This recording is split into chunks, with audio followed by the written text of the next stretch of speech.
ये है CBN की प्रस्तुति और आप देख रहे हैं एक नई जिंदगी। आज एक नई जिंदगी में क्या राकेश अपनी मां की मौत के दर्द को भूल पाएगा और CBN ने मुफ्त इलाज केंद्र चलाया एक छोटे से गांव में। असतो मा सद्गमय तमसो मा ज्योतिर्गमय मृत्योर्मा अमृतंगमय। जयते जयते जयते जयते मम भारत जयते। मैं हूं आपका होस्ट प्रशांत। नमस्कार दोस्तों, मैं हूं नीतू और हम दोनों आपका स्वागत करते हैं एक नई जिंदगी में। दोस्तों, आज के कार्यक्रम पे हम बात करने जा रहे हैं, क्या किसी करीबी के देहांत ने आपके दिल को अंदर से कठोर कर दिया है और आप आशाहीन हो चुके हैं। घटना दुर्घटना तो होती रहती है, लेकिन कभी किसी करीबी या प्रियजन की मौत हो जाती है तो हमारे दिल को एक बहुत बड़ा झटका लगता है। हम इस समस्या से, हम इस झटके से उबर नहीं पाते। ऐसा मेरे साथ हुआ। जब मेरी माताजी की डेथ हुई तो मैं कोसता रहा अपने आप को और सिचुएशन को, ऐसा क्यों हुआ, ऐसा नहीं होना चाहिए। मेरे अंदर भी कड़वाहट भरती चली गई। हमारे अंदर वो कड़वाहट इतनी गंभीर हो जाती है कि कोई अगर हमें समझाने भी आए कि ये गलत है, तुम इस स्थिति से बाहर निकल सकते हो, तब हम उसी इंसान को मारने या लड़ने दौड़ते हैं। क्या आज आप ऐसे ही इंसान हैं जिसका दिल किसी प्रियजन की गुजर जाने की वजह से कड़वाहट से भरा हुआ है? अगर हाँ, तो आज का ये प्रोग्राम आपके लिए है। आज हम आपको मिलाएंगे राकेश से। राकेश की मां की गुजर जाने के बाद उनके जीवन में वो सब कुछ हुआ जिसका भाई ने वर्णन किया। आइए मिलते हैं राकेश से और जानते हैं कि उनके जीवन में क्या अस्त व्यस्त हुआ और कहाँ किस मुकाम पे जीवन ने उन्हें लाकर खड़ा किया। एक सर उन्होंने मुझे बुलाया, तब मैं सोचा कि पानी घर में नहीं है पीने का, तो सुबह से मुझे बुला रहे हैं क्योंकि और शायद मुझे डांटेंगे, ऐसे करके मैं पानी पूरा लेकर के फिर कुएं से लेकर के आया। फिर मैं वापस आया तब पापा की वो मम्मी के पास बैठ करके और रो रहे थे, तब पता चला कि मम्मी की डेथ हो गई। राकेश उस समय सिर्फ 16 साल के थे जब उनकी माँ चल बसी। उसके बाद उनका दिल पूरी तरह से टूट गया। सालों तक राकेश परमेश्वर से नाराज रहे और ये पूछते रहे कि उन्होंने उनकी माँ को उनसे क्यों छीन लिया। लोग आकर के प्रार्थना करते थे और सांत्वना देते थे, तब मैं महसूस करता था कि सब लोग इस प्रकार से आकर बोलते हैं कि प्रभु आपके पारिवारिक जीवन को संभालेगा, वो सब कुछ करता है। तो मैं भी, मेरे जीवन में ये सवाल था कि इस प्रकार से प्रभु एक परिवार को जो इस प्रकार से अच्छा चल रहा है उसके अंदर ऐसी परिस्थिति क्यों लेकर के आता है। ये मेरे जीवन में एक सवाल तो था, लेकिन तो भी फिर मैं घर में सबसे छोटा था, बाकी सब लोग बड़े थे, मैं उनको देखता था, फिर इनके साथ जैसे वो चलते थे वैसे मैं भी चलता था, इस प्रकार था। एक दिन राकेश के पड़ोस में रह रहे एक पास्टर ने उनको यीशु के बारे में बताया। उनकी बातों में राकेश को जरा भी दिलचस्पी नहीं हुई और उन्होंने पास्टर को कहा कि आगे से वो उनको परेशान ना किया करें। मैं फिर गुस्से से उनके घर में गया। घर में जाने के बाद में फिर इनके साथ में बैठा, तब उन्होंने मेरे से ये परमेश्वर के वचन से बताया कि इस आयत के साथ में फिर कहाँ लिखा गया। मैंने बोला बाइबल में, वो अक्सर बोलते थे कि बाइबल में लिखा है। मैंने बोला कहाँ लिखा है? फिर उन्होंने खोल के बताया। फिर इसके बाद बोला कि देखो नीचे ऐसा लिखा है कि इन सब बातों का आखिर न्याय होगा, इस प्रकार से। फिर बात तब जहाँ उनके घर में मैं काफ़ी डिस्कस किया, बातचीत किया। फिर वो प्रभु के प्रेम के बारे में, प्रभु जिस कैसे मुझसे प्रेम करता है उसके बारे में वो मुझे बताने लगे। तब से फिर मुझे परमेश्वर के वचन के बारे में मैं और सुनने लगा। हालांकि राकेश को थोड़ा समय लगा, लेकिन उन्होंने बाइबल पढ़नी शुरू की। वो जानना चाहते थे कि क्या परमेश्वर सच में उनसे प्रेम करते हैं। मेरे जीवन के अंदर, क्योंकि मैं देखा कि वास्तविक में अकेलेपन हो सब मुझे महसूस हुआ है ना, और मैं जिस जीवन में मैं चल रहा हूँ उसमें मुझे कोई मददगार वाला इस प्रकार से नहीं ऐसा लगा, क्योंकि बाहरी तौर से मुझे काफ़ी मददगार वाले लोग थे, प्रेम दे रहे थे, लेकिन एक वास्तविक सच्चाई उन्होंने जब मुझे मेरे सामने शेयर किया कि प्रभु यीशु मसीह कौन है, कैसे वो आपसे प्रेम करता है, एक मम्मी पापा से बढ़ करके वो हमसे प्रेम करता है, उसके बारे में जब उन्होंने बताया तो मुझे और भी उसके बारे में जानकारी लेने की मुझे इच्छा हुई। 1 महीने के बाद राकेश एक प्रार्थना सभा में गए और वहाँ जब पास्टर ने पूछा कि क्या कोई यीशु को अपना व्यक्तिगत उद्धारकर्ता स्वीकार करना चाहता है, राकेश ने तुरंत ही प्रतिक्रिया दिखाई। जब सब प्रभु के दास ने हमको शेयर किया, वचन सिखाया, प्रार्थना करने के लिए बोला कि आप प्रार्थना करो, तो मैं खुद अपने घुटनों में आकर के प्रार्थना किया है ना, और प्रभु से मैंने प्रार्थना किया कि प्रभु अगर तेरी इच्छा है तो अपनी सेवा के बुलाना चाहता है तो मुझसे तो बोल। और प्रभु ने मुझसे बात किया इस प्रकार से, फिर मैं अपना जीवन प्रभु को दिया। राकेश को एहसास था कि यीशु ने उनके दिल के खालीपन को अपने प्रेम और शांति से भर दिया था। ये वचन के अनुसार हम इस चीज के बारे में बातें कि परमेश्वर अनाथों और विधवाओं का परमेश्वर है है ना। परमेश्वर कभी न छोड़ने वाला परमेश्वर है। जिस प्रकार से आज मैं आप लोगों के साथ में हूँ ना, परमेश्वर ने मुझे नहीं छोड़ा। चाहे मेरे मम्मी मेरे साथ में नहीं रहे, उनके शब्द के अनुसार प्रभु ने मुझे अपनी सेवा के लिए बुलाया, लेकिन परमेश्वर विश्वास योग्य है। इस चीज़ के बारे में बता सकता हूँ कि परमेश्वर के पीछे अगर हम चलते हैं तो परमेश्वर कभी हमें छोड़ने वाला नहीं है। सदैव वो हमें लिए चलता है। हमारे जीवन की सबसे बड़ी खुशी ये है कि जब हम प्रभु को अपना जीवन देते हैं, प्रभु की आज्ञा के अनुसार चलते हैं, वही हमारे जीवन की सबसे बड़ी खुशी है। राकेश पिछले 20 सालों से यीशु पर विश्वास करते आए हैं और आज वो एक पास्टर के तौर पर पूरे जुनून से लोगों को ये बताते हैं कि यीशु का प्रेम कितना अद्भुत है। मेरे जीवन के अंदर का सारे इसे अभी तक की इस जीवन को मैं देखूं तो मैं यही शब्द बोल सकता हूं कि हमारा प्रभु यीशु मसीह विश्वास योग्य है। तो उसकी जो प्रतिज्ञा है वो सदैव हमारे साथ बनी रहती है। चाहे हर किसी परिस्थिति के अंदर परमेश्वर हमें लिए चलता है। मनुष्य कई बार हमारे साथ में सहयोग नहीं कर सकते हैं, लेकिन परमेश्वर सदैव हमारे साथ बना रहता है हर परिस्थिति के अंदर। इसलिए मैं बोल सकता हूँ कि परमेश्वर विश्वास योग्य है। हम अक्सर परमेश्वर पे दोष लगाते हैं। जो परमेश्वर पे विश्वास करते हैं, इस समय मैं उनसे बोल रहा हूँ, हमारे जिंदगी में कोई भी घटना ऐसी हो जाती है, हम सीधे ब्लेम लगाते हैं परमेश्वर पे। लेकिन मैं आपसे ये कहना चाहता हूँ, परमेश्वर ऐसा कुछ भी नहीं करते। आज अगर आप ऐसी स्थिति में हैं तो परमेश्वर की इच्छा ये है कि वो आपको ऐसी स्थिति से बाहर आने में सहायता करेंगे। जी दोस्तों, मैं इस बात से बिल्कुल सहमत हूँ, लेकिन मैं आपको बताना चाहती हूँ कि जो कुछ भी हमारे जीवन में होता है, जब हम परमेश्वर को नहीं जानते तो हम कहते हैं उसकी मर्जी, उसके अनुसार। लेकिन ये बात याद रखिए कि परमेश्वर की हमेशा ही जो योजनाएं होती हैं, उसमें कभी भी ऐसा नहीं रहा कि वो आपके पतन के लिए या आपको उजाड़ने के लिए कोई योजना बनाता है। वो हमेशा हमारी उन्नति के लिए योजना बनाता है। तो आप सोच रहे होंगे हम कैसे जान सकते हैं कि कोई बात है तो वो परमेश्वर की विल में है, कोई बात है या नहीं है। वो आप तब जान पाएंगे जब आप परमेश्वर को जानेंगे, परमेश्वर के वचन को जानेंगे। इसीलिए तो हम इस कार्यक्रम पे आपको बोलते हैं कि आप यीशु मसीह को अपनाइए, यीशु मसीह को जानिए, क्योंकि जब आप यीशु मसीह को जानेंगे तो आप उस परमेश्वर के उस सामर्थ को, उस वचन को जान पाएंगे। तब आप जान पाएंगे कि क्या चीज़ परमेश्वर की ओर से है जो आपकी उन्नति के लिए है और क्या चीज़ नहीं है। आज हम आपके लिए दुआ करना चाहते हैं। अगर आप परमेश्वर की उस सामर्थ को पाना चाहते हैं, इन सिचुएशंस में से निकलना चाहते हैं, तो आज का ये समय आपके लिए है। Thank you Neetu for this wonderful message, I learn from it. दोस्तों, आज आप टूटे हुए हैं, दिल में कड़वाहट भरी हुई है, मेरे पीछे इस प्रार्थना को करिए। अगर आप निकलना चाहते हैं तो आंखों को बंद करिए, हाथों को टीवी स्क्रीन की तरफ बढ़ाइए। प्रभु यीशु मसीह, मैं एक पापी मनुष्य हूँ। मैं विश्वास करता हूँ कि आप परमेश्वर के पुत्र हैं। प्रभु, मेरा दिल इस समय कड़वाहट से भरा हुआ है, लेकिन मैं निकलना चाहता हूँ। मैं नई जिंदगी चाहता हूँ। प्रभु, मेरे जीवन में आ जाइए, मेरे पापों को क्षमा करिए, मुझे एक नई जिंदगी प्रदान करिए। मैं जिंदगी भर आप ही के पीछे चलूंगा। आमीन। आमीन। अगर आज पहली बार आपने एक कार्यक्रम देखा है और हमारे साथ पहली ही बार आपने प्रार्थना की, तो इसी समय फोन उठाइए, हमारे प्रार्थना भवन में फोन करिए। हमारे प्रेयर एजेंट्स तैयार हैं आपके लिए और प्रार्थना करने के लिए, आपको परमेश्वर के बारे में ज्यादा बताने के लिए। जी दोस्तों, अकेले बैठे अंदर ही अंदर जूझते मत रहिए।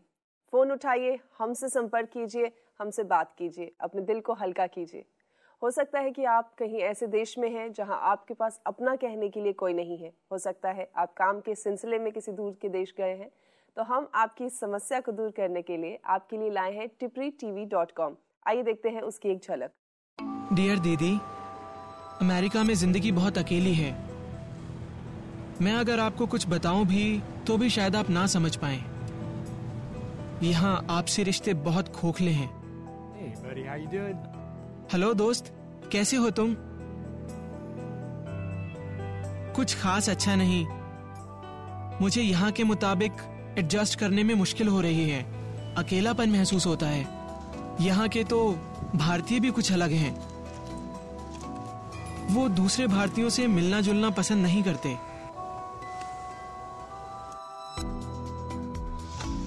यहाँ के पुलिस वाले भी हमारे देश जैसे नहीं हैं। उनसे बहस करो तो ये उन्हें अच्छा नहीं लगता। काश मैं किसी ऐसे से बात कर पाता जो मुझे समझता। tipritv.com पर आप किसी से बात कर सकते हैं। ये वेबसाइट है पूरी दुनिया के दक्षिण एशियाई समुदाय के लिए। तो आइए tipritv.com पर।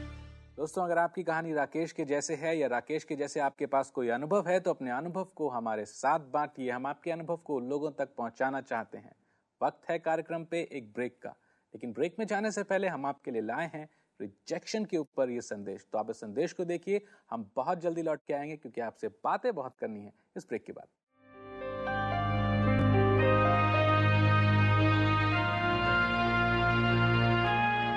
कभी किसी झुंड से बाहर कर दिए जाना, कभी किसी का प्यार हासिल न कर पाना, तो कभी अपने आप को किसी के लायक न समझना।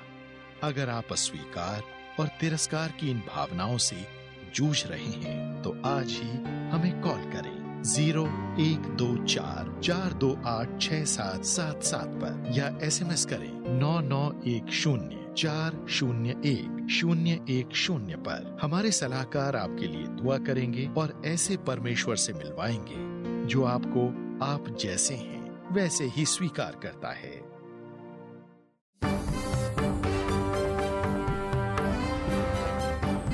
ब्रेक के बाद देखेंगे कैसे आंध्र प्रदेश के एक छोटे से गांव में CBN ने लोगों का मुफ्त इलाज किया।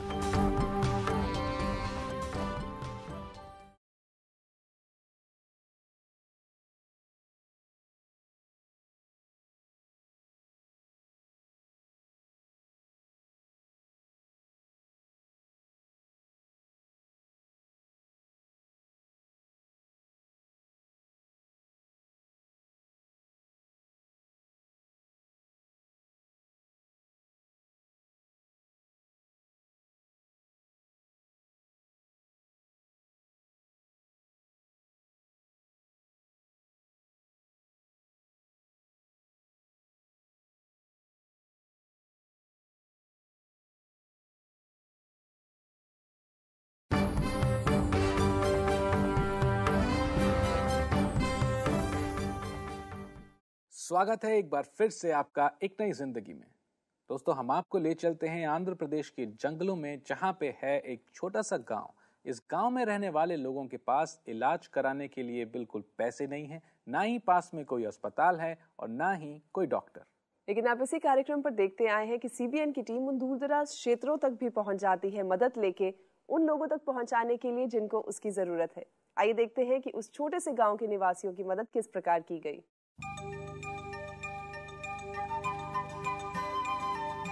भारत की आत्मा उसके गांव में बसती है, ऐसा महात्मा गांधी ने कहा था। 2001 के सेंसस के मुताबिक भारत की 74% जनसंख्या गांव में रहती है। भारत में 6,38,365 गांव हैं और हर एक गांव की एक अलग ही जीवन शैली है। माचरम आंध्र प्रदेश के नल्लामल्ला के जंगलों में बसा ऐसा ही एक गांव है। यहाँ के लोग अपनी जीविका खेती और जंगल के उत्पादों को बेचकर कमाते हैं। मैं कूली का काम करके जीविका कमाती हूँ। अगर हम ऐसा ना करें तो हमारा जीना काफी मुश्किल हो जाएगा। नल्लामल्ला के लोगों के पास मेडिकल और शिक्षा जैसी बुनियादी सुविधाएं भी उपलब्ध नहीं हैं। अपनी किसी बीमारी के उपचार के लिए ये जंगली औषधियों के द्वारा बनाई गई दवाइयों पर आश्रित रहते हैं और सलाह मशवरे के लिए इनके पास नीम हकीम का ही सहारा होता है। मेरा नाम मार्थम्मा है। मेरी देखभाल करने के लिए कोई भी नहीं है, इसलिए मैं जंगल से लकड़ियाँ इकट्ठी करती हूँ। एक बार मैं गिर गई और मेरा हाथ टूट गया। तब से मैं कई स्थानीय डॉक्टरों के चक्कर लगा चुकी हूँ। मुझे बहुत दर्द होता है।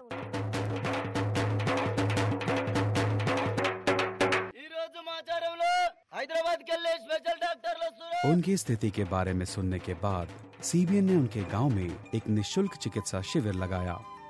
इस गांव के लोग बेहद गरीब हैं। वो जंगल में जाकर कुछ पत्ते इकट्ठे करते हैं और अपनी जीविका कमाते हैं। उनमें से अगर कोई बीमार होता है तो उनको अस्पताल जाना पड़ता है, जो कम से कम 10 से 15 किलोमीटर की दूरी पर है। मुझे उनके लिए बहुत खेद होता है। CBN के इस निःशुल्क मेडिकल कैंप में लोगों को खून की जांच, आंखों की जांच और दूसरी नैदानिक सेवाएं निःशुल्क दी गईं। इसके अलावा उनको दवाइयाँ निशुल्क प्रदान की गयीं। इस शिविर के द्वारा CBN ने 500 से भी ज्यादा सदस्यों को मेडिकल सेवाएं उपलब्ध कराईं। जब हमने CBN इंडिया से संपर्क किया, उन्होंने तुरंत प्रतिक्रिया दिखाई और हमारे माचाराम गांव में निशुल्क चिकित्सा शिविर लगाया। इस मेडिकल कैंप के द्वारा पूरे गांव को लाभ मिला। हम बहुत खुश हैं। मैं CBN इंडिया का मेडिकल कैंप लगाने के लिए बहुत शुक्रगुजार हूं। अपने मानवतावादी कार्यों के लिए परमेश्वर CBN इंडिया को आशीष दे। धन्यवाद। मेरी आंखों में समस्या थी, उन्होंने जांच की और मुझे दवाइयाँ दी। मैं बहुत खुश हूँ। मेरी मदद करने के लिए मैं इनका धन्यवाद करती हूँ।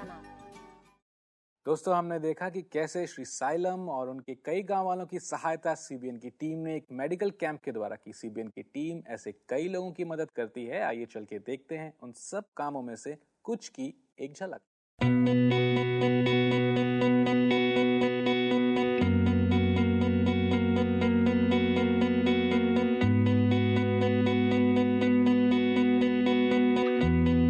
गूंगे के लिए अपना मुंह खोल और सब अनाथों का न्याय उचित रीति से किया कर।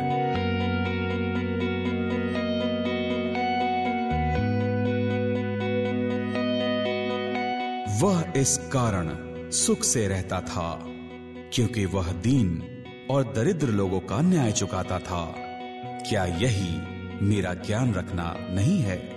यहोवा की ये वाणी है। CBN कई सालों से पूरे भारत भर में गरीब और जरूरतमंद लोगों के पास पहुंचकर उनको मुफ्त भोजन, शिक्षा, मेडिकल ट्रीटमेंट उपलब्ध कराने के अलावा उनके पीने के स्वच्छ पानी के लिए बोरवेल लगाकर भी उनकी मदद करता आ रहा है। साथ मिलकर हम बहुत कुछ कर सकते हैं।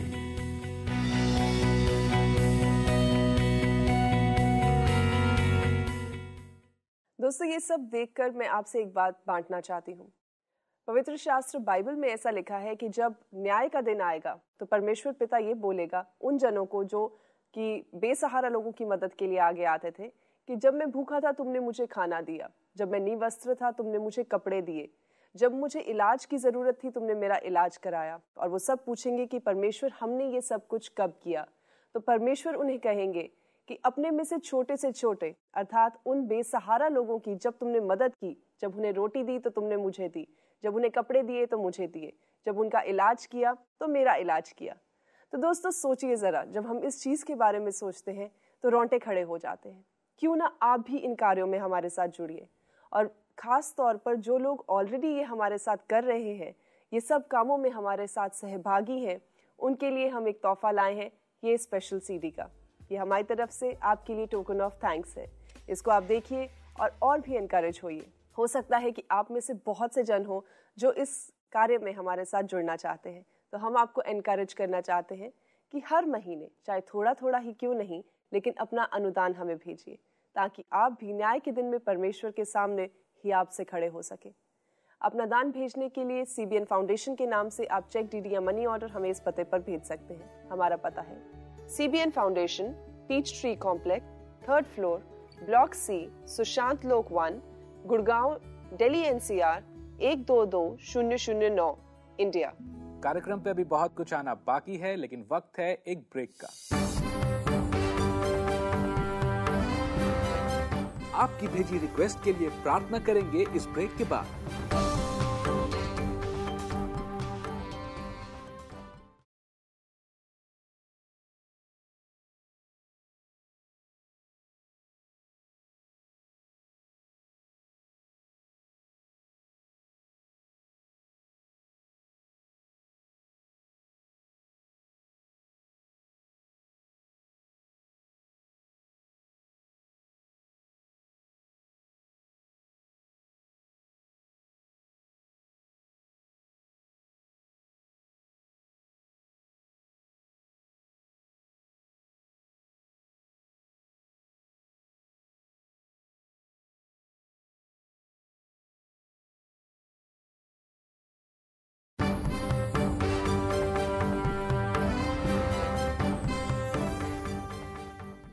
ब्रेक के बाद आपका स्वागत है और आप देख रहे हैं एक नई जिंदगी।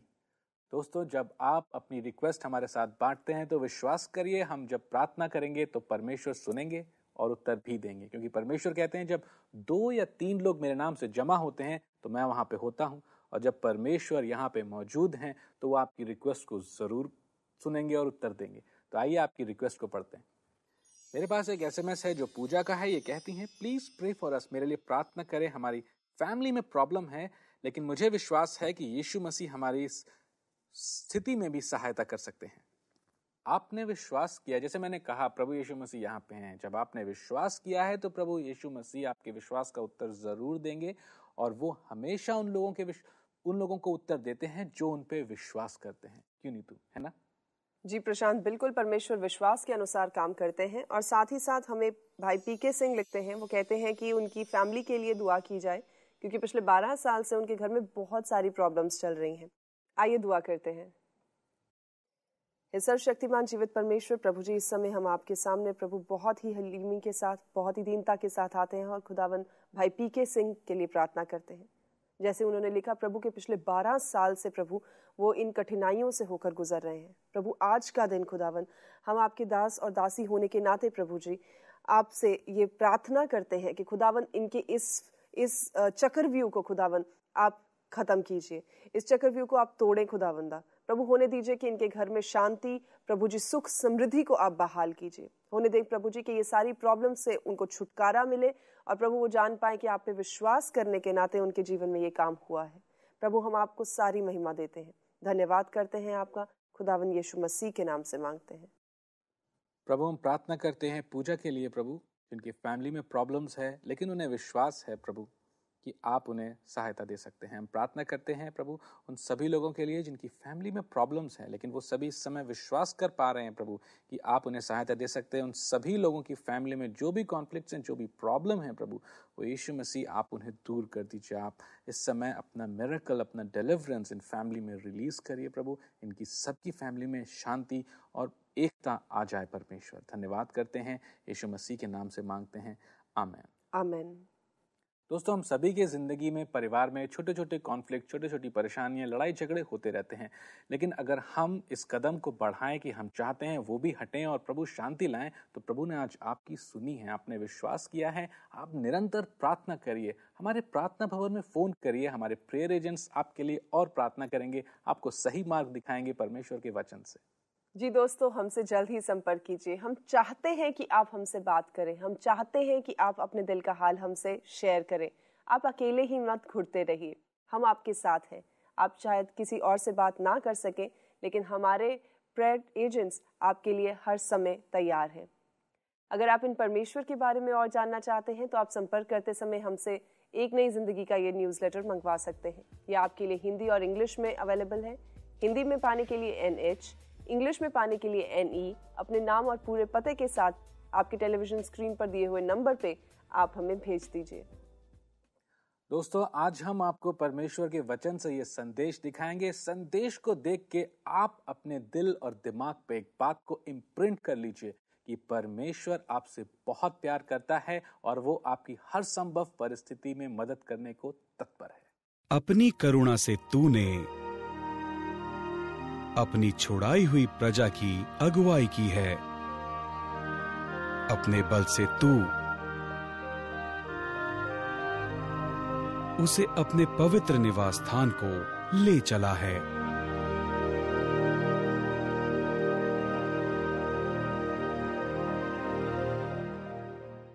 और इसी के साथ हमारे इस कार्यक्रम का समय समाप्त होता है, लेकिन हमारे साथ दोबारा जुड़ना मत भूलिए, इसी शो पर, इसी चैनल पर, इसी वक्त, जिसका नाम है एक नई जिंदगी। तब तक के लिए नमस्कार। नमस्कार।